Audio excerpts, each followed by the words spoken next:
Good afternoon, everybody. How are you? I'm Donald Clark. I am one of the acupuncturists here at CMI Healing Arts, CMI Fertility. How is everybody?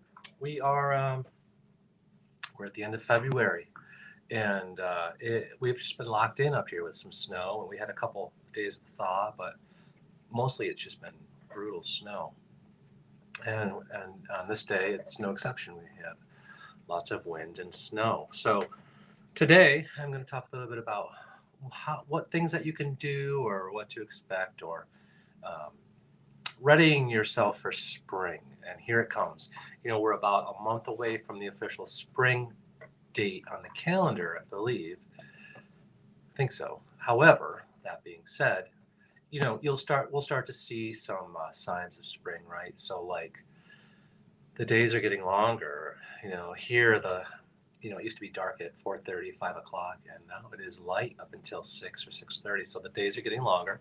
The sun's getting higher in the sky, and believe it or not, we're starting to see some of our birds come back. Some of our summer migratory birds. You know, the first signs of spring are always the return of the red-winged blackbird. Beautiful bird, beautiful, beautiful song, and they're back, and they're back quite a bit. And even though it's snowy and we have snow on the ground, they know that spring is coming, so they're here and they're coming back. So the spring migration has officially started. So though it is very winterish still, we'll start to experience longer, warmer days. And there's things that we can do to start readying our bodies, right? So we just went through, even though the winter didn't seem that long because it didn't really start here until after Christmas, we've gone through a long winter. So we talked about in the fall, how winter's a time to go in, meditate, eat heavy whole foods, stay warm, lots of fat, lots of heavy meats. And now that we're starting to transition into spring, we need to basically kind of clean our bodies out, right? So we went through a winter of introspection or being introspection, and anyways, and eating, right, and just staying, close to home, being in our little igloos, and being kind of quiet, meditating, having downtime. To the spring, where we are coming out of our houses, we're out in the yard, we're in the gardens, and we're starting to to grow, sprout, right? So that's the spring. You see grass is starting to grow, flowers are sprouting, tulips, daffodils, trees are starting to leaf out. So all of this is happening around us, and we may seem as if we're not affected. But the truth of the matter is that, energetically speaking, we too are starting to sprout. Spring is a good time to, I'm not a big fan of exercise, right?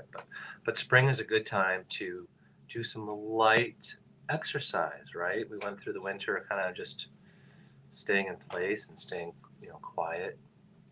Two, now we need some exercise, just a little bit. Not, I don't want you to train for a marathon. Although if you do decide to train for a marathon, good luck, have fun.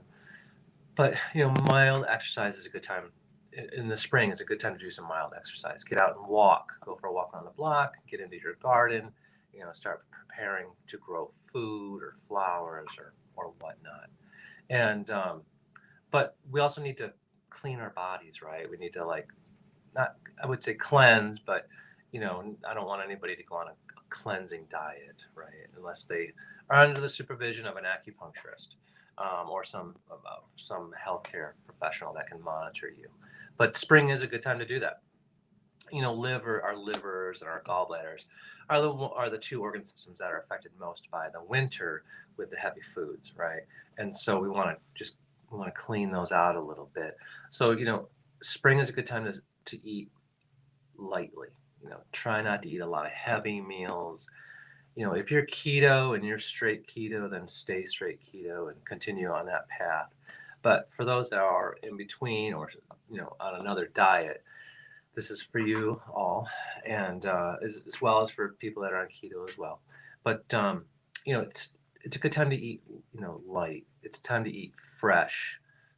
Eat sprouts, right? It's a good time to eat bean sprouts and lots of green foods, and all of those are going to stimulate chi and blood and help you clean your liver and gallbladder because those are the ones that took the full effects of your winter dietary habits.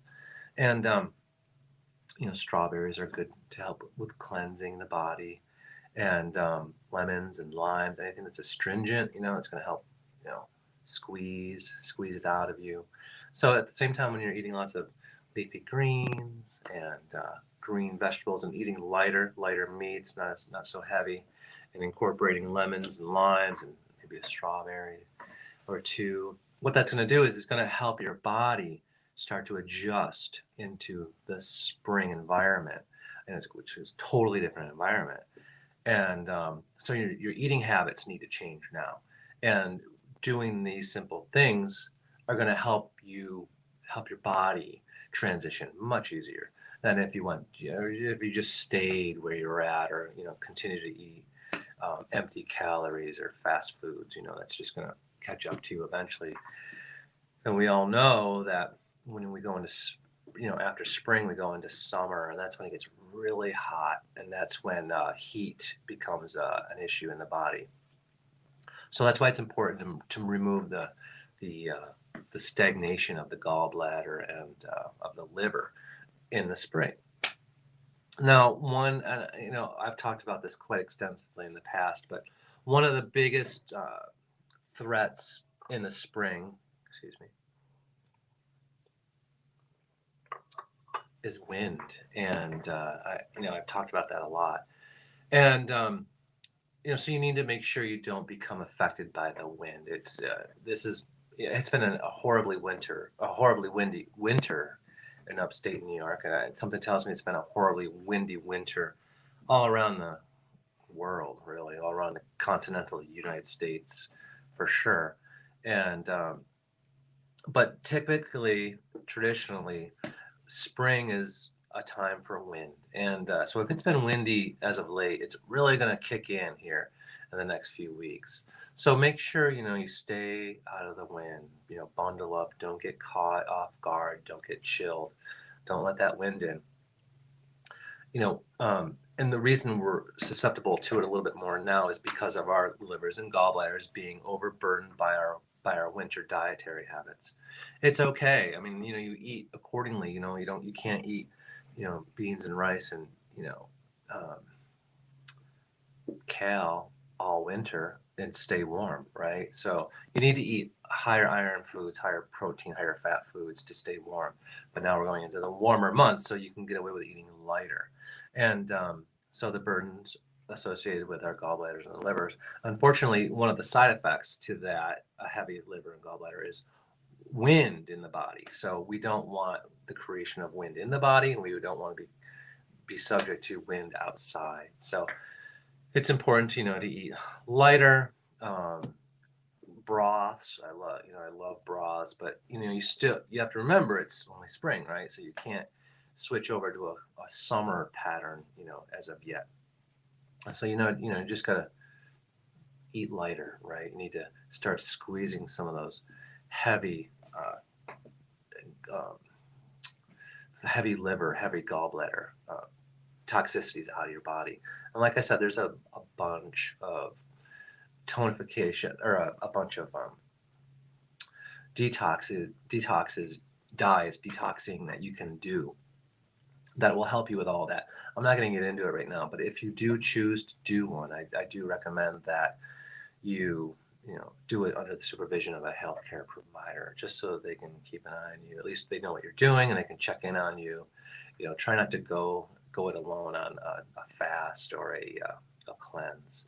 And fasting, this time of year going into spring is not a bad idea. Limit how much food you eat. And when we get into the really hot months, then nobody wants to eat anyways because it's so hot. And we'll talk about that then.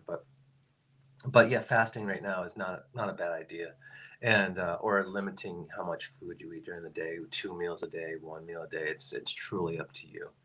And now, all that being said, when you are in a fertility cycle or embryo transfer cycle, it's going to change a little bit, right? So, we want to make sure that we're going to tailor um, your needs to, the particular situation you are in at this time. So, generally speaking, these are broad suggestions for people that want to transition into the spring. And the 4 months, the seasons out of the year are the most powerful times in that year to harness chi and propel your health into the future. So, and invest into your health a little bit, and then invest into your future a little bit. And Chinese medicine's really great at helping us, you know, detoxify, to help move the liver, gallbladder stagnation, in the body. So it's super important that we incorporate a little bit of acupuncture, a little bit of Chinese medicine, massage, yoga, some meditation into all of this. It doesn't take much. Generally we're healthy people, and a tiny little bit of treatment goes quite a long ways, a very long ways. So, and acupuncture, it's a beautiful modality because you can move, you can tap right into the chi of the body, and you can focus it on specific organ systems. And so, a little bit goes a long way. So please reach out to your local acupuncturists, and make appointments. This is, I've never really pushed it super hard. However, in the spring, excuse me, in the spring, it's a great time to do acupuncture. It's a good time to move that chi, right? Because reason being is that we want everything to sprout. We want everything to move. This spring is a time of movement and renewal. And so doing acupuncture now is really important because it just facilitates the movement of chi and vitality in the body.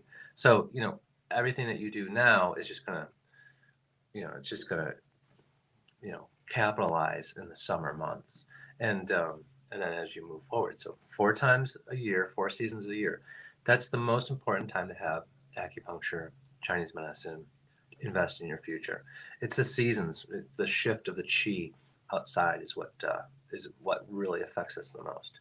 You should always be going outside for walks, and it's that, I've talked about this in the past, it's that shift in the season when we should expose ourselves to the elements a little bit more so that our bodies can adjust to the shift a little bit more. If we're cooped up inside all the time, we just, you know, our bodies don't adjust as easy as they would as if we went for walks or we were out in nature a little bit more.